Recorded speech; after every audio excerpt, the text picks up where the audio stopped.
lip syncing. Ready? Let's get it. Hold on, before we start, what y'all want to start with? Last week. Last week. No? Okay. Oh, alright. Good. What it do, what it do, what it do. You are listening to your number one crew. This is Over the Ropes Wrestling Podcast.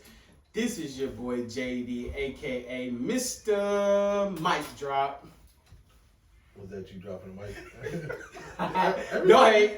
Every time we start the show off, It's something new. you got something new. Yeah, you already know. Hey, this is your boy Jay, aka Mr. Rant. Hey, what's up, y'all? This Trey, aka Treyway. Hey, guess what? The time has come. The time is near. It's time for your boys Over the Ropes Wrestling Podcast. JTJ presents it. You know, it's time for us to appear. Hey, I just said fuck it. It's time for us to get on YouTube, man. It's time for them to see our face. What y'all think? Nah, I'm down with you. I mean, we only gonna get better. I know we was trying to go based upon, you already see. We was trying to go based upon quality, perfection, but we only could get perfected with time. The same way that we had to get perfected with the audio, we gotta get perfected with the listening. You know what I'm saying? With the viewer, like the videos and everything like that. But not to ramble on, but hey, let's get it started, man. Unfortunately, one of our founding members wasn't with us, but me and Treyway, we actually did go to the AEW show, Fight of the Fallen, and man, it was a good show. Yeah, it was a good show. You know what I'm saying? Like I just want to say one match that stuck out for me was the Chris Jericho versus Nick Cage match. Yeah, that was crazy.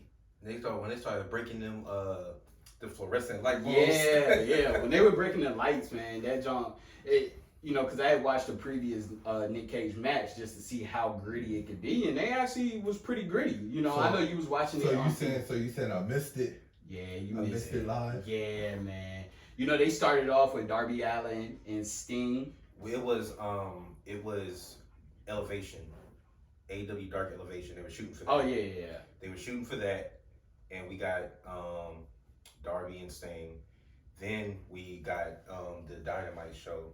And before we actually get into what happened on Dynamite, I just want to give AEW props because that was probably the best wrestling show I've been to. Yeah. What? Because you got to think, after we got Sting and Darby first when we got there. I don't know if anybody was on before. I'm pretty sure people I think it was like female preliminaries. No, because remember. There was a female match going on. But then we got Sting and Darby. But then after that, we got 2 hours of Dynamite. Then after that, they were filming AEW Dark, the 100th episode. So then we got another 2 hours of that. Damn, so you mean to me that this show didn't end until like almost midnight? Yeah, like about it was almost midnight. Yeah. Okay. JD had to check out early because it was going so long. But I would give this, besides Britt Baker and Miro, who did promos on the Titantron, I literally saw every single person that I wanted to see from AEW because they had so much wrestling. Yeah. Tay Conti. Oh my God. Yeah, boy. Well, that's the one thing I do have to give props to AEW for, because I kind of feel like they kind of cut back on the promo. Yeah. And they kind of, sticking more towards the actual matches and wrestling. Yeah, we actually got to see Malachi Black take out Cody live. Okay. Yeah. Well, you can't beat that. Took him out backstage and then brought him to the main. Yeah, so stage. At we've been to many shows, you know what I'm saying, and even pay-per-views, but like AEW, it really is a difference between watching it on TV and actually being at the show. Yeah. Now, mind you, at Clash of Champions, we did get to meet Kofi. Yeah. We're not taking nothing away from that. I did get a picture with Caleb Braxton. There you go. All right. I was waiting for you to mention that. Oh, don't forget. And sat next to Kim Orton. Miss Kim Orton. Yeah. So that was a great show. Yes. But you got to think about where we were sitting. Yeah. I mean, So we were ringside. Yeah. I mean, so that once you sit ringside, it's hard. They ain't no to coming back. Right. But hey, we went back, and it was still good. Yeah. You know, so it was a good show. But as far as like the wrestling show and the experience, Yeah. AEW is the best I've been to so Yeah, far. that's crazy. Okay, I hate that I missed it now. Yeah. We definitely got to. I think every show that comes to Charlotte, like, we got to go. Oh no, every show that comes to Charlotte, I plan on, as long as it's not falling on my anniversary like this one. Yeah. There was no way. It's so funny though, because when we booked the tickets, Right, we all forgot about I it. completely forgot about it. I'm sitting over here like, yeah, okay, they got 4 seats on the phone, booking the tickets. I'm like, all right, we booked, we going. I'm hyped. Yeah. And then after we get done recording, I go downstairs and Like, I tell what my day wife, is I'm this? like, yeah, you know, we're going to wrestling, to AEW show. She's like, oh, okay, when is it? And I was like, Wednesday. She was like, wait, Wednesday? On our anniversary. I said, Really, yeah. Jay? But And she was like, our anniversary, you saw my face. I was like, oh shit! And I'm like, damn, what kind of freedom I am to forget that? But hey, you know, shit, what? I'm the husband and I forgot. But I'm saying, like, I didn't forget it. I just got the date. It just slipped your mixed up. mind. Yeah, Because the whole time booking it, and this is the funny part. Because you asked when it was. I said when it was. But then you still thought that it was like the week after. Yeah, I thought it was the week after. Yeah. Like, I didn't put 2 and 2 together because normally we would have booked a Way in show advance. way in advance. Yeah. Like, we would have had our tickets probably booked like back in mind April. you, we had pretty good seats. Yeah. For the seats that we were sitting in, and for the amount that we paid, which was $88 a piece for these tickets, it was well worth it. Like, honestly, we should have paid more. Honestly, based off of what we got. if y'all saw some of the clips on the IG, like, we got more videos that just shows like highlights. JD was at good the perfect quality. angle. He was man. I was catching all the finishers, the signature moves, and everything. Well, it's just so funny though because like when people think about it and you think, one, I'm not going to a show if I'm sitting all the way up nosebleed. Like, I won't even go to a basketball game or football game. Like, if I'm not, I don't have to be floor, but if I'm not lower level, to me, there's no point in going. Like, you don't get the same experience. Because I've sat nosebleed at wrestling events before. Yeah. And I mean, don't get me wrong, it's a good show. But if I'm going to watch the Titantron or the screen the whole entire time, I might as well watch it at home. Exactly. That's my only, unless I'm just bored and I ain't got nothing to do and there's no tickets and I really want to go, then yeah, I'll book them. But let me just go ahead and say, for those of us who are challenged height wise, like myself, depending on where I'm at on the floor, that's still a no go. Yeah. I gotta be. It's certain places I have to sit. Because you don't get the elevation. Yeah, exactly. You don't get the elevation. Yeah. Like, and for the venue that they held at AEW, which was Bojangles Coliseum, which is if you for those of you that don't live in Charlotte, I like the setup that they have. Definitely. And if you had to give it an appeal on what kind of venue, it's equivalent to Daly's Place, where they usually hold their dynamites on their home ground. It was filled to capacity. I mean, we saw a couple rows that was empty, but when you look all the way up to the nosebleeds, packed. And the crazy thing is, even with those nosebleeds, I still feel as you still would have gotten a good view. Well, Bojangles is a smaller coliseum. Exactly. Yeah. It's which I appreciate about not, AEW because they tend to go to the smaller venues. Right. Oh, they said that they had the biggest crowd in Charlotte since what is it, Revolution? What was it? They were here in Charlotte. What was it, like 2 years ago? Yeah. It was before COVID. It was they before had COVID. they had their Bojangles. top. They had their top fans since one of their big pay-per-views. Yeah. So, and that was like they had about 8,000 people. And I'm like, they're getting to the point where they're going to start being at some big I don't arenas. think so. I think that they're making it a point to book these smaller venues. That's true. You know what I'm saying? It gives it more of an intimate setting. Exactly. More of an ECW type Well, vibe. I'm glad you said about intimate settings because though we've seen certain superstars on like WWE and NWA and Impact and stuff, just the fan interaction with the superstars on AEW is just more appealing. Like, we just seen their interaction with fans better than I've seen in WWE. But do you think that's just because, well, one, They're a lot of it's because COVID, and now you got fans back in the stands, so they're hyped to be there, right? But then I think another thing is that they have that factor because they're still new. Yeah. You know what I'm saying? And a lot of people that are coming to their shows now are coming just to be excited. Like, they're like, oh, I wonder what we're going to see. Like, we got this new show competing with WWE, because I don't care what anybody say, they're competing with WWE. And, it just, I don't know. I guess it's just the experience and that. Well, even looking at some of the other ones who've transitioned to AEW, it's just like, they were up here, and AEW. I'm not saying that they're not up there, but them as an individual superstar, they're up there. But you could see the difference on how they portrayed themselves there and portrayed themselves in AEW, because you're looking at even heels still. If you're a heel, you're supposed to have that I don't give a fuck about you type of mentality. You even see heels dapping up people who holding their signs and stuff. Pentagon took a sign from a fan. I haven't seen that. Yeah, he gave it. Like, the dude gave it to him, and it was on a dark show. But the dude was like, "Hey, I got a sign for you," and he took it, gave the dude dap and everything, and took the sign with him. The guy had the sign that said "Holy Sheeta," and after she won her match, she went over and dapped him up. Yeah, mean dap up too. That's something like. And see, that's you get it, don't get me wrong, I've been to plenty of WWE shows, right? They do have that good interaction with the fans, but it's only only a handful of people. Your John Cena that issues. Really good. No, but it's it's a couple other ones, It's only a handful of people that I've seen that really get that. Yeah. And I've noticed that they've stepped it up a lot more now. They have. Like when Nikki won the women's championship, like she was in the stands, with the fans and stuff like that. So I mean, they're doing a better job at it.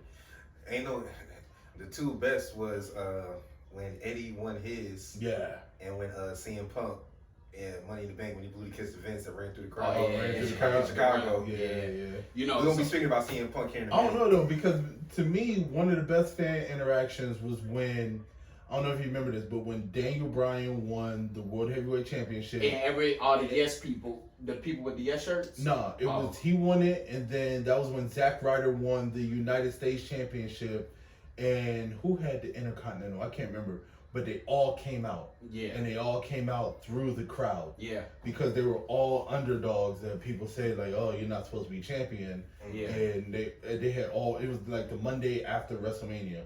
Yeah, because Zack Ryder won the ladder match. Yeah. That was the Intercontinental when he won the Intercontinental. I can't remember who won the United States, because the United States champion was there too. I can't remember who it was. But I forgot who won. It was somebody that was an underdog too that was there too. So that was a pretty cool moment. Yeah, it was. But we ain't gonna stay too long. That was last week and everything like that. Just wanted to give AEW a mean shout out because we had a great time. Yeah, definitely. So can't wait for them to come back. So now we come up to.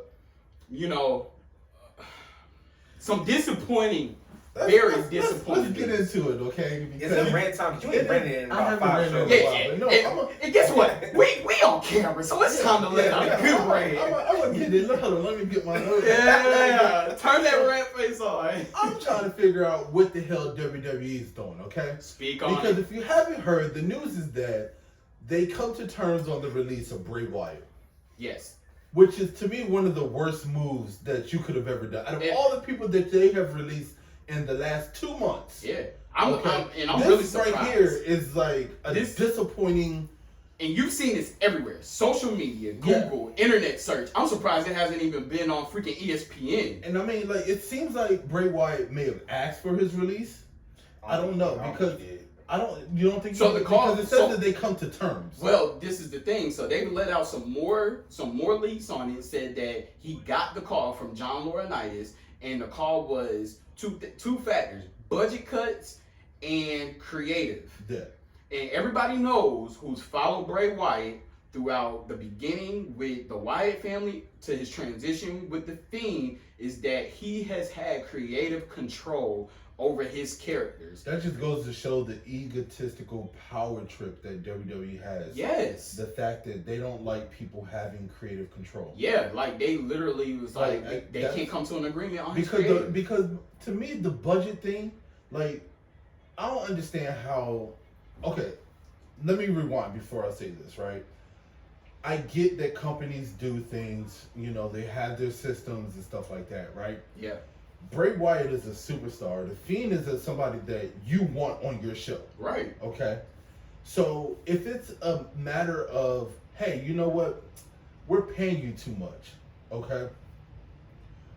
And you see all the time in football, they come to these players and they go, hey, would you want to take a pay cut? Yeah. You know what I'm saying? Like, I mean, how many pay cuts have Tom Brady taken so that they can go ahead and, I can't believe I'm using Tom Brady as a reference, but I'm just saying, like, the fact that matters is that, he's taking pay cuts so that they could make room in their salary cap to bring on new people. Facts. You know what I'm saying?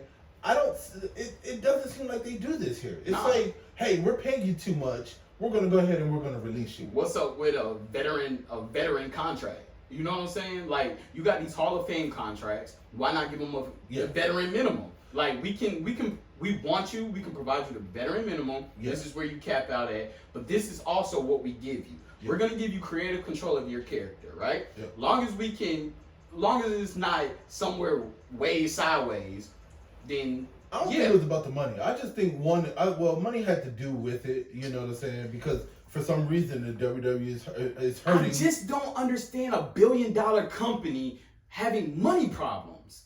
Yeah, I don't understand a $1 billion company having money. I don't think it's necessarily money problems. I think it's they feel that they aren't getting the money's worth. No, well, this is the thing. They're paying people who they're not televising. That's the issue. I say this, and I believe that it's happening. Okay, I believe that they're about to sell the company. Yeah, we've talked about this a little bit, before we started this show. But I think that the WWE, Vince McMahon, whoever else is majority owners, I feel like there is a sale that's coming. I feel like the company is about to change ownership. I think that it's going to go to, you said NBC and USA. Yeah. I think that it's going to be the network that they're on that's going to buy the company. But I feel like it's coming. There's been too many cuts, right? And they're cutting their future. Yes. It's not like they're cutting old superstars that are, because, I mean, let's be honest. They still have Jeff Hardy in there running around. They still have R-Truth, you know what I'm saying? They still have people on there that they're paying. But I feel like it's because they're kind of at the minimum, you know what I'm saying? Yeah. But at the end of the day, like, they still have a bunch of older people who are on the ends of their careers that they have. And then they're getting rid of the future because they're paying them too much. Which that's your fault because very much so. Y'all set them up to be the future of the company. Yeah, and the people who are going to run this business. So you're getting rid of a future. Probably one of the best gimmicks that we've seen in the past 10 years. The Fiend was a replacement for the Undertaker. Yes, the perfect. Only to bring back an ex-retired football player that couldn't make it. Exactly. That had his stint through WCW that was so strong. Don't get me wrong, I'm not hating on Goldberg because he was always one of my favorite wrestlers, but you more appreciate him coming back rather than the Fiend. I just don't see the value, okay? They bring back Goldberg to boost ratings, right? I just don't see how Goldberg is boosting the ratings more than the Fiend. Yeah, he's boosting the ratings of the 35 and up. What you really want? The nostalgic people. Yes. Like the people, but I think those people are over Goldberg. But look because I'm one of them and I'm over Goldberg. And it goes back to the show. Like I was telling the boys before we started recording that I'm still at an awe to see who's at these live shows. I'm seeing so many teenagers and kids from the age 6 to 18. Yeah. That literally overpower us who really grew up watching this. Well, let's think about it this way, okay? Let's look at AEW, okay? Yeah. And let's look at their roster, right? Almost majority of their roster is up and coming. Yes. Okay. Now they have their handful of their veterans and people that've been there for a while. Yeah. Which exactly you need that to make a successful show. Right. But majority of their roster are people that can take that show into the future. You know what I'm saying? And this is the thing, right? AEW has Hall of Famers that don't wrestle, right? Yeah. WWE has Hall of Famers that are still wrestling. They're still wrestling. Yeah. AEW has Jake the Snake, older Arn Anderson. They had DDP. They got Tully Blanchard. Now they got Big Show. Paul White. Sting is still wrestling. But this Sting is old as hell. Right, but this is what I was gonna get to. Is that Mark Henry. You got Sting, right? Mm-hmm. Sting and it's like one more. They're like the oldest people that Christian are still, Cage and Chris Jericho. And Christian. Jericho. And they got Taz. They are the oldest ones that are still active wrestling, right? Yeah. Yeah. Cool. We don't see them wrestling all the time. No. Like right now, we see and Sting. Matt Hardy. Yeah, we see Sting pretty much on the back burner. We see Matt Hardy doing big matches. They're doing what they're supposed to do. They're supporting. They're grooming. Exactly. Yeah. WWE still is stuck in his graveyard thing where, oh no, we're still gonna give our Hall of Fame oldest dirt veterans that shine. Freaking Roman Reigns is a vet now. Seth Rollins is a vet now. Yeah. Like, you have so many people that are vets that could take the company to a whole nother standard. The Usos are vets. The New Day are vets. Let them be the veterans now. And bring these new people in. And even on the topic of like the New Day, because Kofi maybe has another 3 years left. Yes. I don't think Kofi's gonna be wrestling for too much longer. No. You know what I'm saying? I think that he's kind of on his way out into the retirement phase. Because as far as being an everyday active wrestler. Yeah, because I don't see Kofi Kingston leaving and going to AEW. No, I see him having his Hall of Fame contract. Exactly. I see him doing that. His one-offs. But I just don't understand it. Like, I don't know what they're doing. And then for Vince to come out and make the dumb statement that he made, talking about he's going to give talent to AEW because he doesn't see them as competition, is not the same way he saw WCW. Yeah, is a recipe for disaster. Because to me, out of everybody, WCW, out of Impact, out of all of them, I see AEW being their biggest competition that they've ever had. Like, AEW is going to surpass what WCW has done competition-wise. Very much so. For WWE. I think they're already on WCW's level. Yeah. I have so we post stuff on our IG page a lot, and actually got a comment from somebody. This is WWE.rocks, ROCKS, or Z. And I put in the caption, after they recently just cut Ric Flair. Mm-hmm. And then I said, something is happening with WWE. Could Vince be selling? And then this guy says, no, he just doesn't care anymore. He's a bitter old fool, LOL, who doesn't know what he's doing. How many times have we heard about him changing the script every week, every week for Monday Night Raw or even SmackDown? That proves right there that he doesn't really know or care about how his company looks to us, aka the fans. Hey, shout out to WWE.rocks with a Z. Very much valid point, and that's something that Jay speaks on time and time and time and time You know what? again. It's not even changing the stuff on like SmackDown and Raw that's so annoying, because it is annoying. But when he changes stuff on like the pay-per-views, that's what makes it like really annoying. When he just comes out of nowhere and just says, hey, you know what, we're not going to do this match. Or, you know what, I'm changing the outcome of the match and it's going to be this person. Like, how many times have we had a Hell in a Cell match in a disqualification? Right. Well, guess who did that? Vince. Yep. Like, these are some dumb decisions. And you know what it is? Don't get me wrong, okay? I will give Vince the props for days, right? Yeah. What he did to get WWE to where they're at now, he's the man. You know what I'm saying?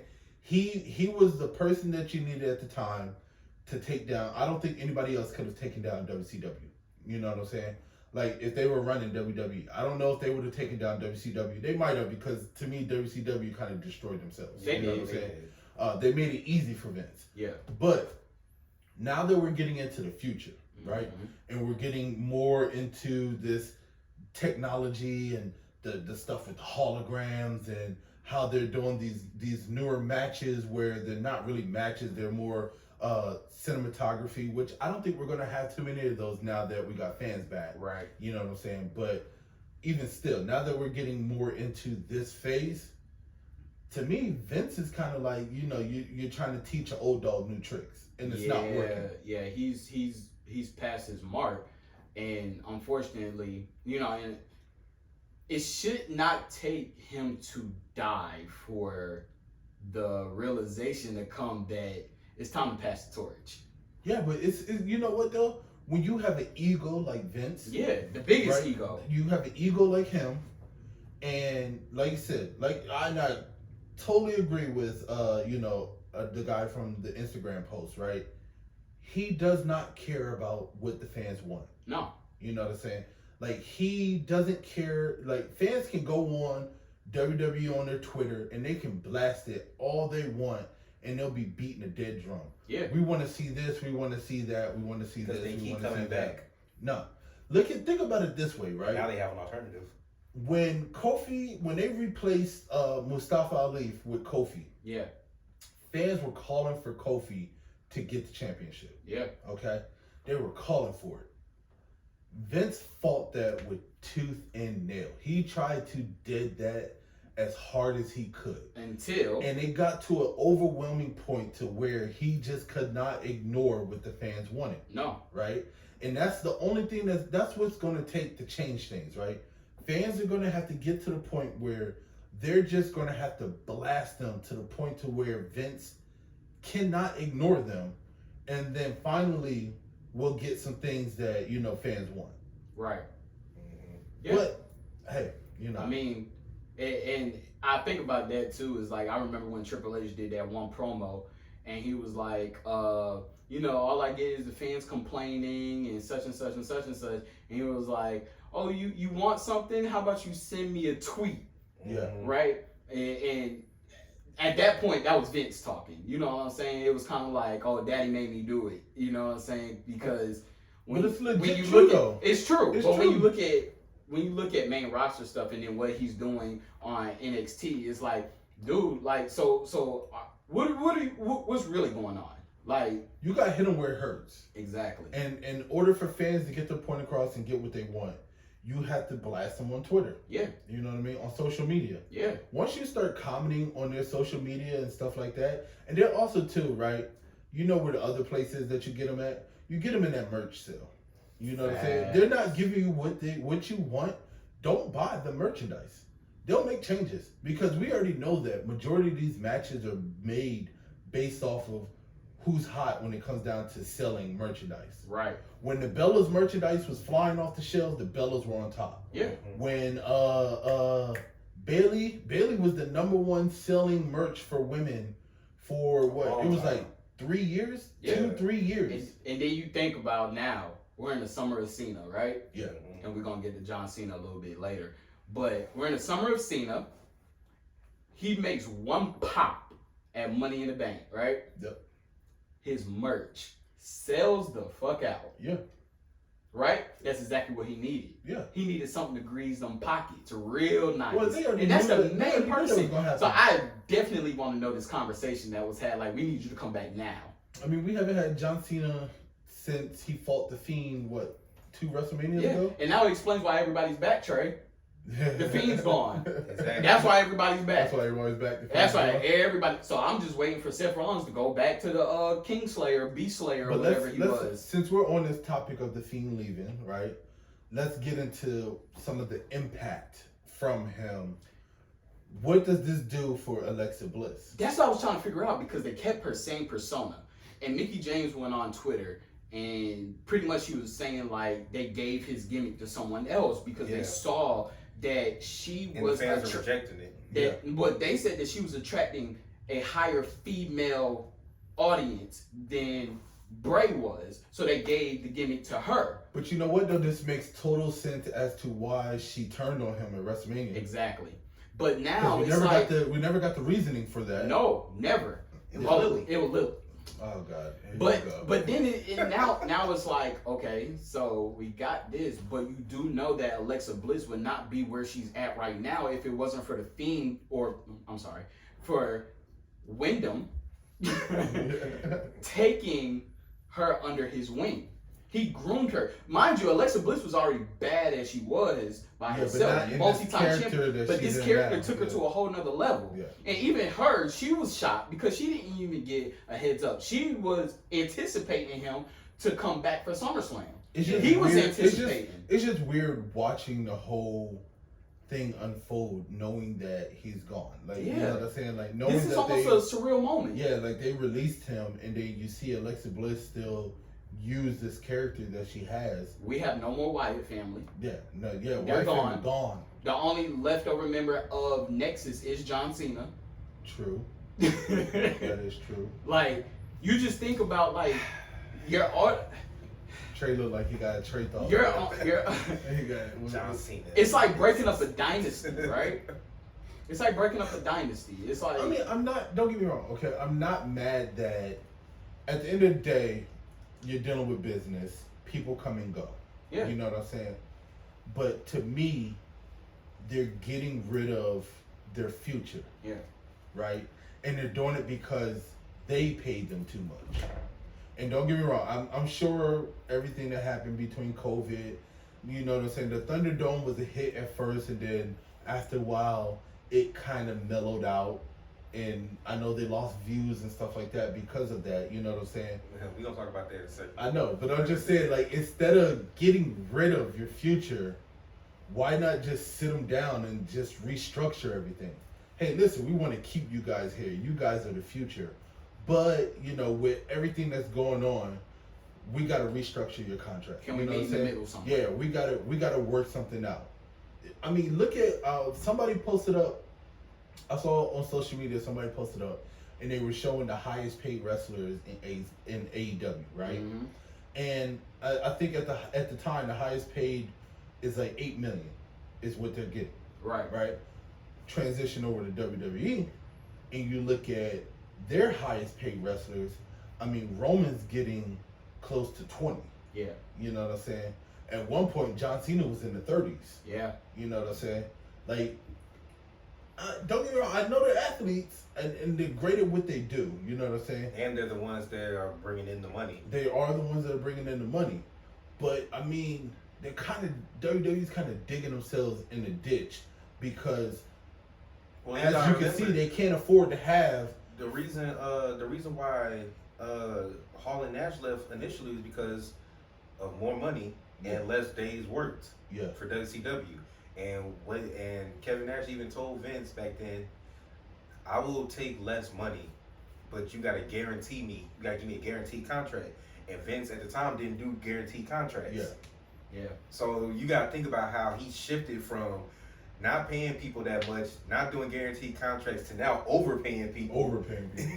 Yeah. And having these long contracts. And something that I do, like, I slap WWE for this, is like when they release their superstars, they do it in such an asshole way. They do, and they don't offer any support. Yeah. And the reason why I say good luck in their future endeavors. Right. Yeah, that's but the reason why the reason why I say this is a phone call. Right. Or a text message. Yeah. And the reason the reason why I say this, and then this is gonna be it for this topic, is that you think of, like, just, I was reading an article on Dave Bautista because he's about to do his last stint on Guardians of the Galaxy for Guardians of the Galaxy 3. He's doing his last movie as Drax. He said that he was freaking broke before Guardians of the Galaxy. He had to foreclose on his home. He had to sell all his cars. Yeah. He had to go back and stay with his parents because after his release from WWE, it was it. He had nothing else to fall on. Talking about his storyline when he quit after they lost the Shield? Nah, it was even before that. It was before that. It was before that. Because that's when they brought him back to do the WrestleMania thing. But before that, when he left, but see, that was kind of Batista's fault. It was, but at the same time, I'm just like... But at one point, Batista was one of the highest paid wrestlers on the roster. And and what I look at is that You brought them there for a reason. Yeah. They were your cash cows. Yeah. So move. Have some support. Have some support for them even after you come to terms. Like, you know, you gotta think about it. The one thing that when you look at companies like the NFL, right? Yeah. When they bring football players in during their rookie combine or whatever it is, they sit them all down and then make them all speak with financial advisors. Yes. You know what I'm saying? And they teach them and they try to instill in them that, hey, listen, once you retire, most likely, that's it. Yeah. You know what I mean? Because you unless you're a part of the players. not everybody's going to be the Marshawn Lynch Yeah. or the Tom Brady's and and have the money like they have. Yeah. Just like not everybody's going to be the John Cena. You know what I'm saying? Not every wrestler is going to be grossing like what John Cena gross. You know what I'm saying? And he's still smart with his money. Right. And it explains on why they were like speaking so much on why there should be like a wrestlers union. The same way that there's a like players union for NFL. But they probably won't do it because they're independent contractors. That is true too. Yeah. Because at the end of the day, these wrestlers can go on the independent circuit and they can still, they're not going to make the millions that they made, but they're still going to make money. They can. But what I'm saying is like, if they all came together. But if WWE wants to take care of you, then they'll take care of you. Exactly. Yeah. Because I don't know how many of y'all watched the, remember that Ric Flair documentary that came out? Yeah. And then how they was talking about how Ric Flair got taken care of a few times by Vince and them. Yep. When his son was going through his issues, they was Triple H and them was looking out like they'll look out for you if they want to. That's the thing, but you gotta think about it though. It's so crazy because when you think about it, I look back at when Samoa Joe got released, right? Yep. And the way he got released because he found out from somebody else. Yeah. When he got released. Before the message. Before he even got either the text message or the phone call. You know what I'm saying? And then, but you got to build those relationships because he said it like he had total plans of going back to Impact or somewhere else, and he was like, it is what it is. They released me. I'm not gonna whine about it. But the one thing he did was he picked up the phone and he called everybody that he had a good relationship with, and he was like, it's been real. Had a great time wrestling with y'all, working with y'all. You know what I'm saying? And I hope to see y'all somewhere down the future. And he made a phone call to Triple H because, Triple H was one of those guys that he had a good relationship with. Yeah. And Triple H was like, hold on, wait a second. It's crazy whenever you got Triple H to step out of his meeting, one, to take the phone call. Yeah. Right? And then tell you, like, hey, don't go anywhere. I'm going to make some calls and I'm going to call you right back. Right. And then what happened? Yeah. They burned Samoa Joe to NXT. And for you to be a COO, a member or just invested in a company and you not know what the hell is going on, like something's wrong. But I mean, you got people that burn bridges. Like, I'm not trying to be mean, but think about like Enzo. Yeah. No, I'm saying like top tier people. Yeah. Like Triple H, Stephanie, Laurinaitis, like all those people. I mean, people talking about burning bridges, CM Punk.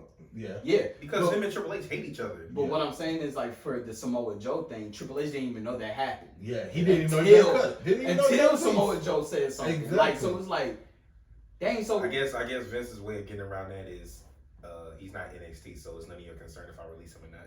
I guess so. But I mean, I'm just saying, though, the level of professionalism is because at the end of the day, these are the people that's bringing your company money.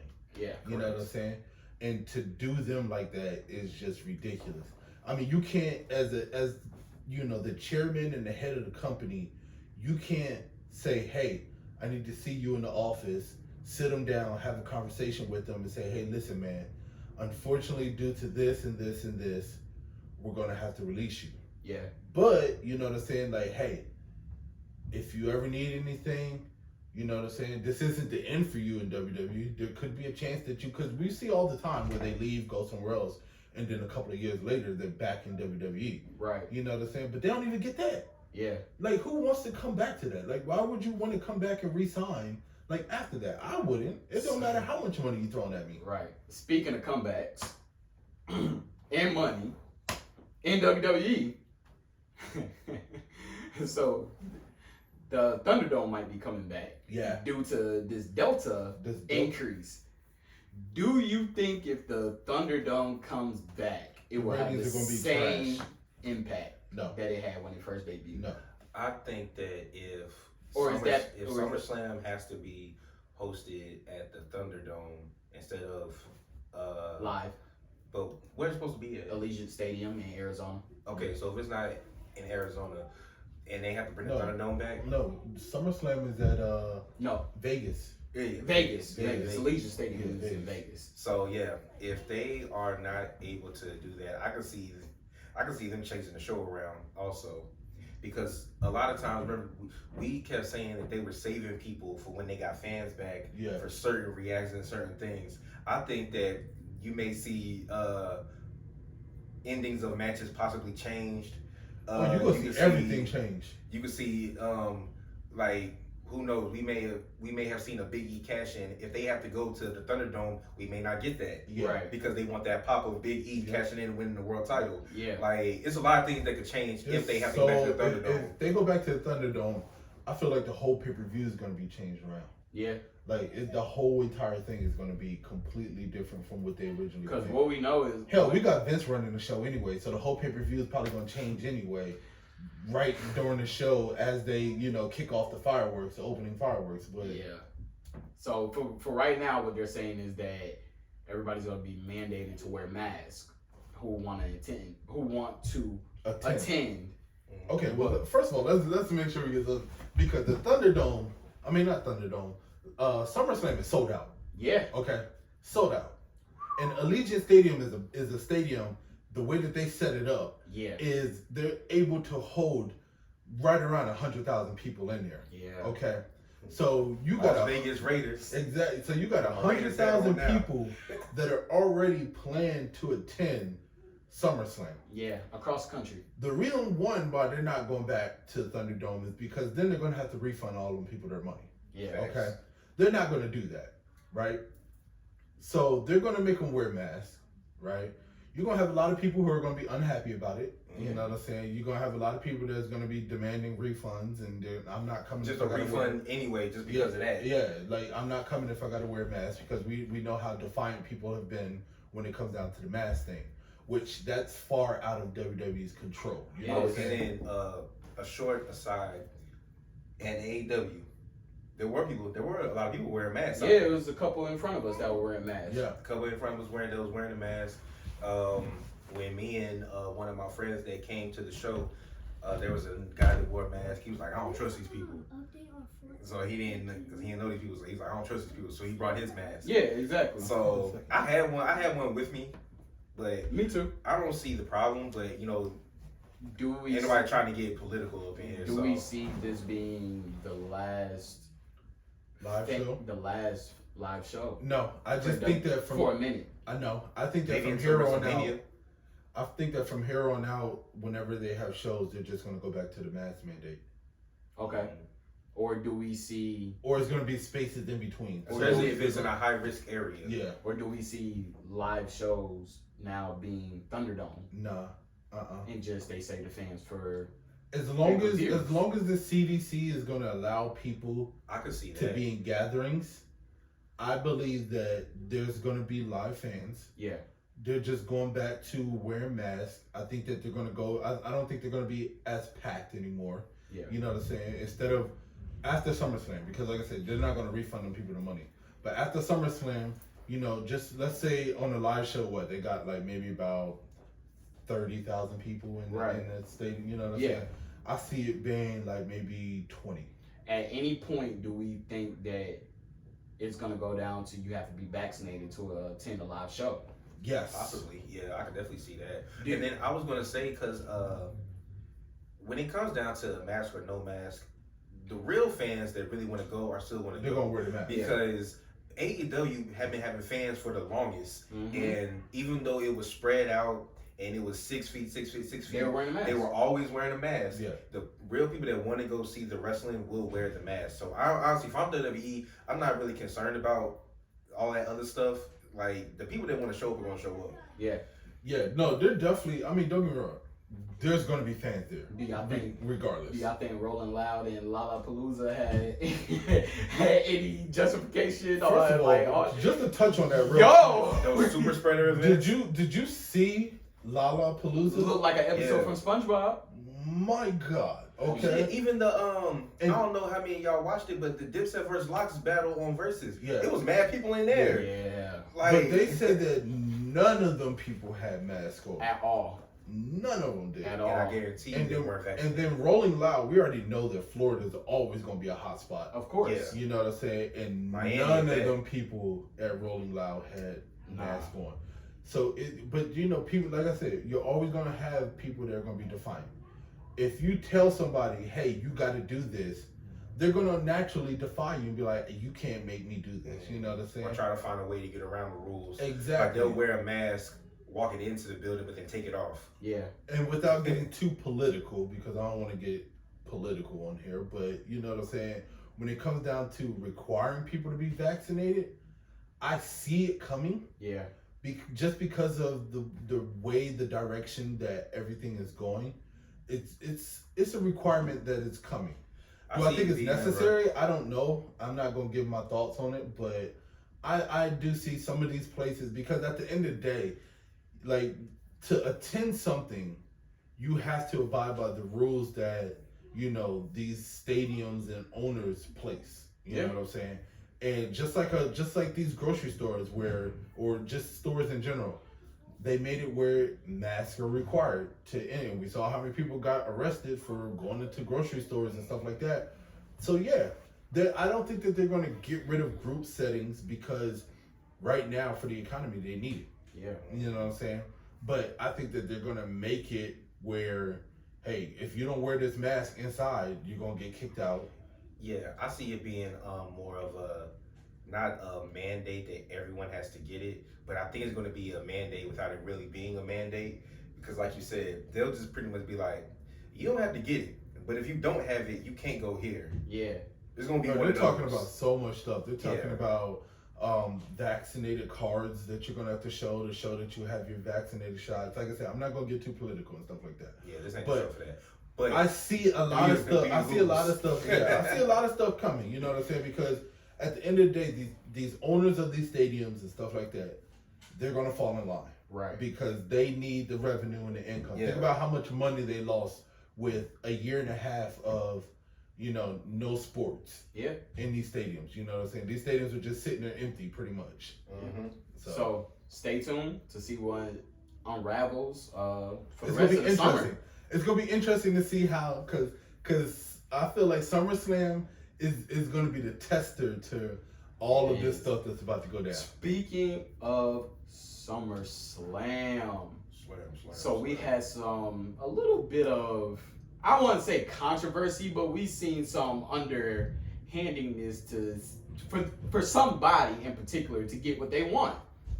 You know what? You know what really burns my biscuits? What burns your biscuits, Trey? What burns your biscuits? John effing Cena burns my biscuits. Come on, man! You gotta admit you had that highway, man. It was, and you can't blame him because it wasn't him that started it. Nah, Baron Corbin started it. Yeah, because he tried to swipe the contract. He tried to get his payday, man. Yeah, he tried to swipe the contract, and then John Cena came out and outsmarted him. Yeah, he did, but at the same time, and I'm not trying to get too deep into this, but if you're hustle, loyalty, and respect, oh, here we go. What part of hustle, loyalty, and respect is he told you no, bro? He hustled. First of all, it was the hustle of him coming in, getting the contract, right? Yeah.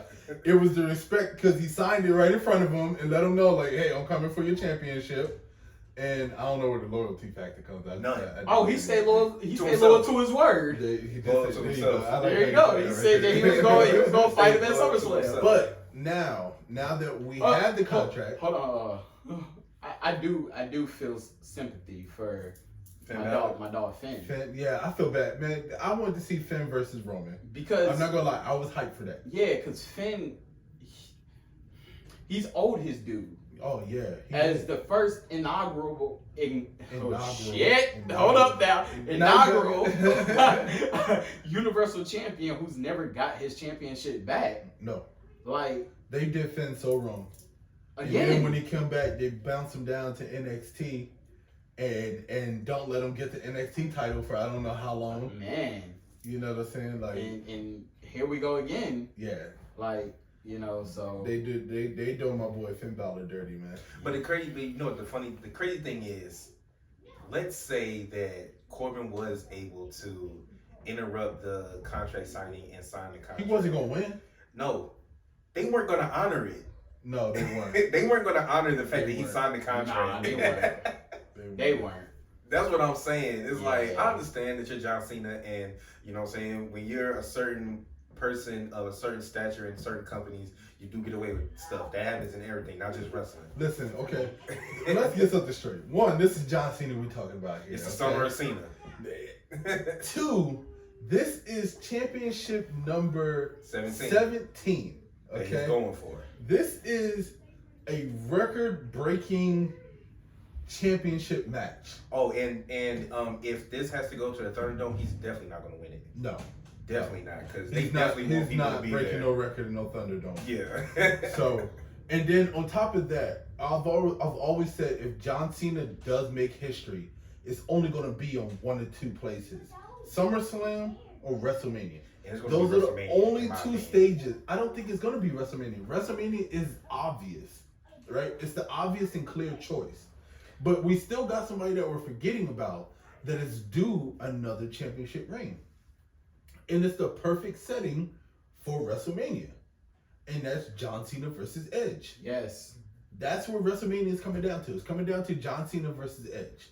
Now. Okay, so my only thing is that this whole thing with John Cena and Roman, based upon a few of Roman's promos, his previous promo, they've rekindled that feud that they had. Even though John Cena gave him the hat tip. You know what I'm saying? They've rekindled that. Yeah, they're pretty much doing the same promos that they do on each other. If John Cena... Who won that feud? Roman.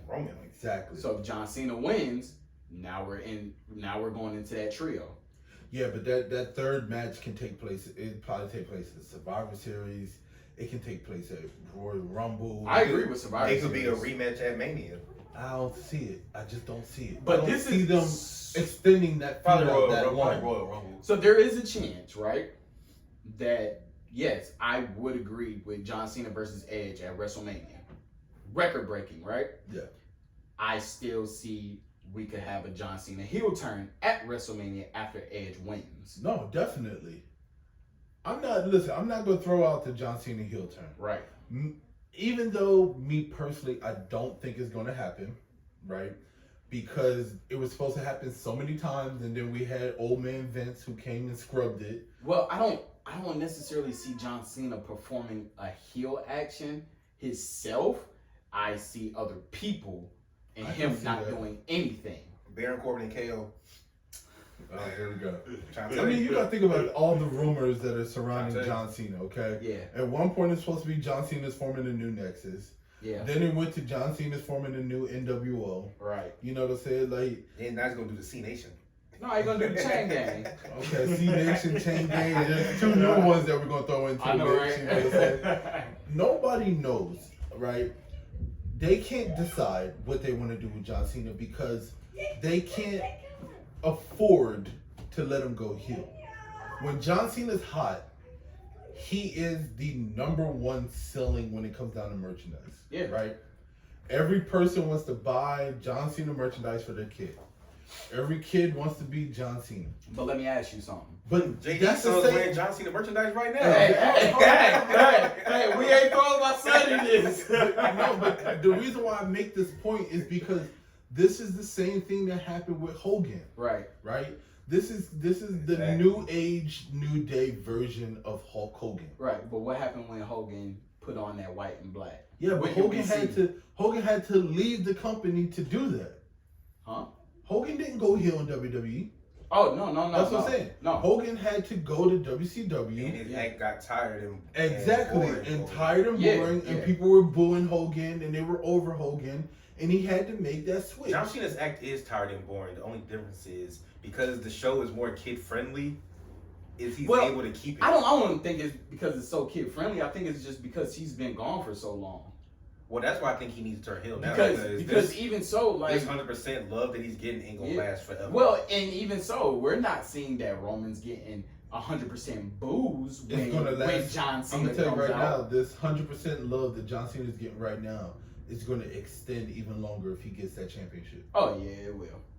It's not going nowhere anytime soon if he gets that championship. Yeah. If he makes that number 17, beats Ric Flair. Where my marks at?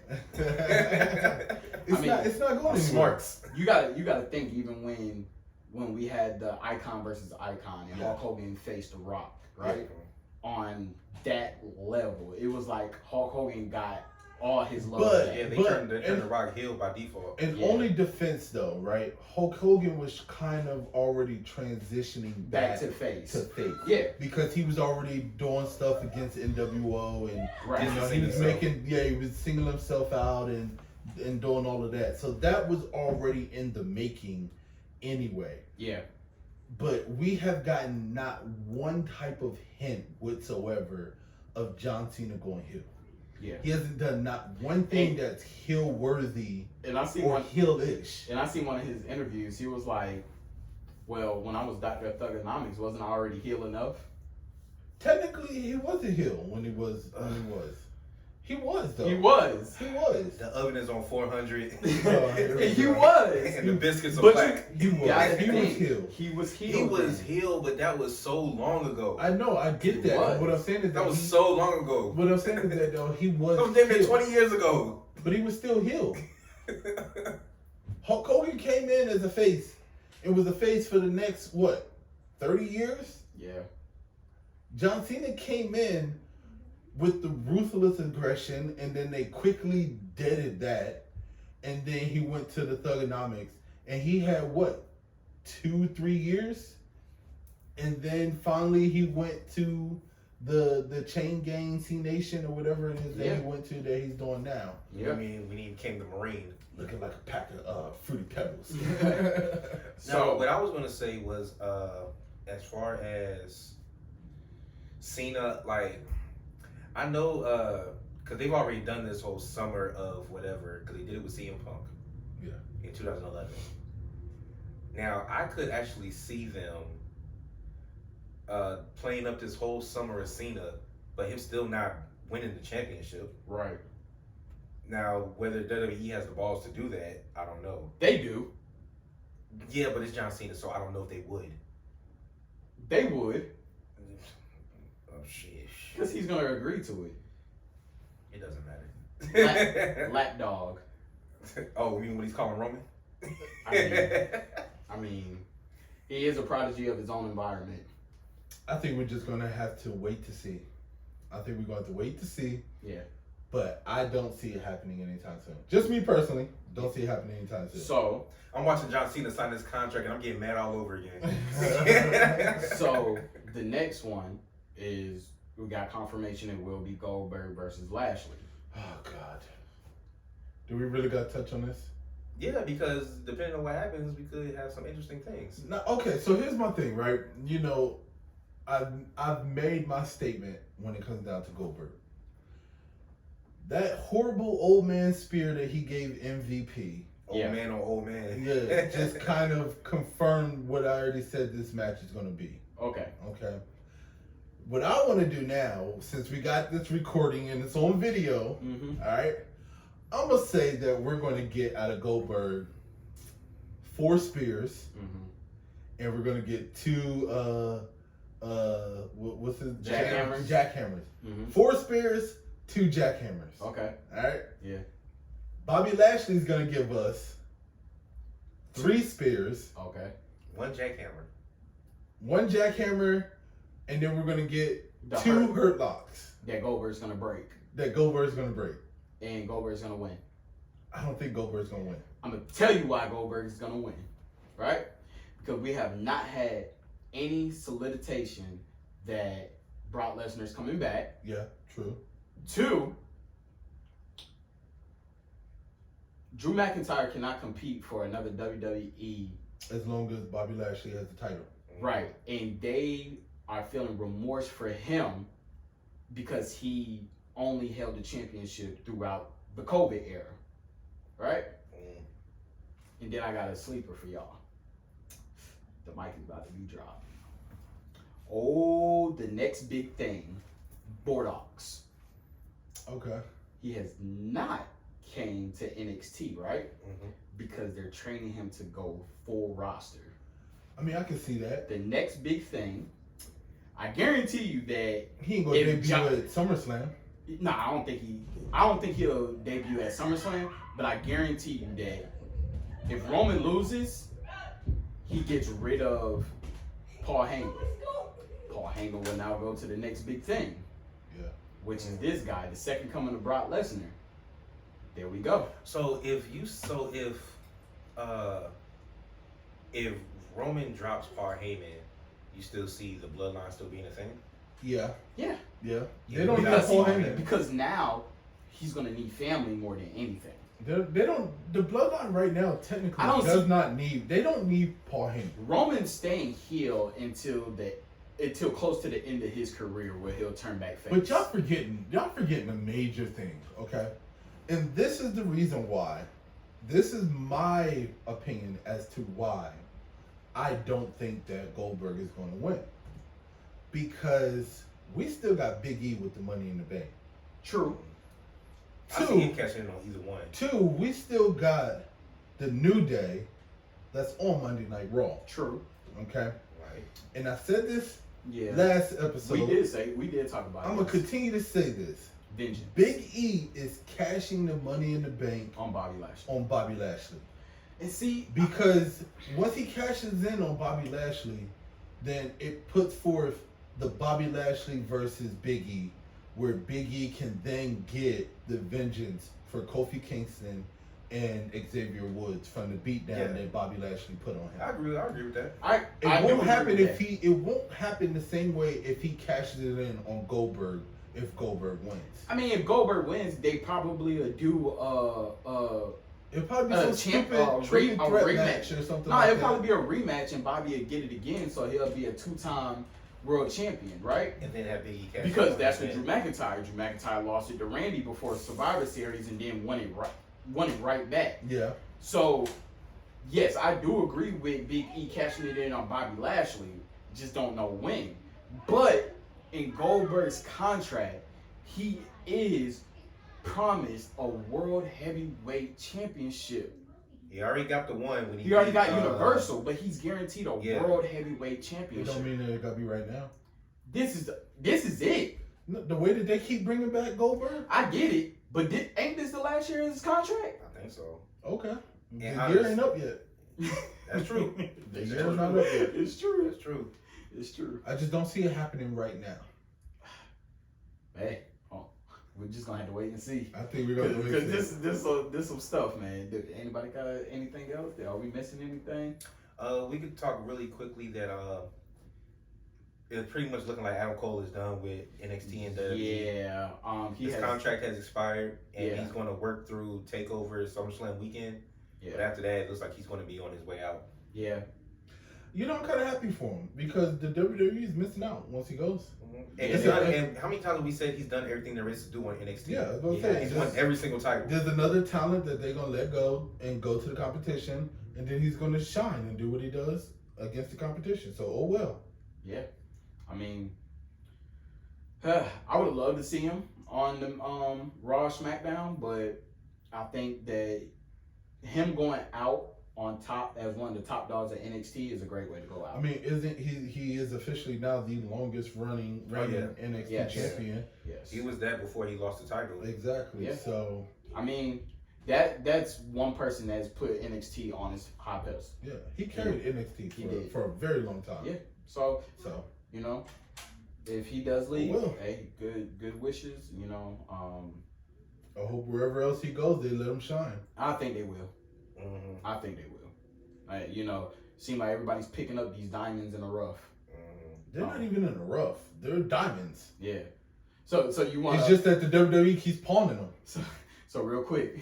So let's make Tion happy. How How you feel about our boy Keith Lee finally getting a W? It is about time. Listen, okay, I'm glad you brought that up, right? You know I Because can't end it on that. So pissed off. One, I was so hyped to get Keith Lee back, right? Yeah. You know what I'm saying? And then the way that, first of all, when the hell did they decide to make Bobby Lashley unbeatable?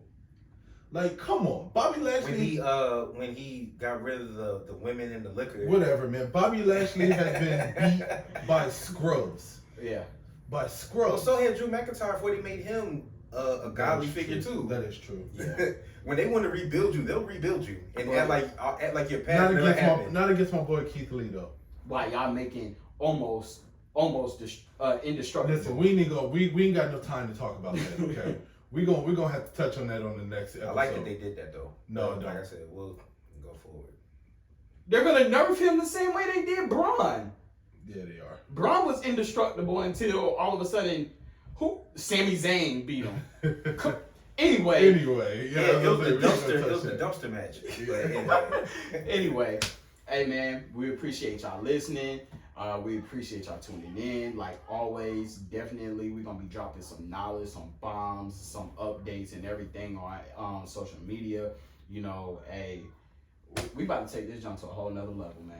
Yeah, boy. We only getting started, and I know we a year and a half in, but we only getting started. Like on some real. Let us know if you really got some stuff that y'all want us to talk about. Like, 'cause we will shout you out. We will put you out there. Keep commenting on the IG page. Oh yeah, we appreciate that, man. Hell, That makes DM it us even on more IG, man. Yeah, DM us. Send us a DM. Let Yeah, us know. I think this is episode 30.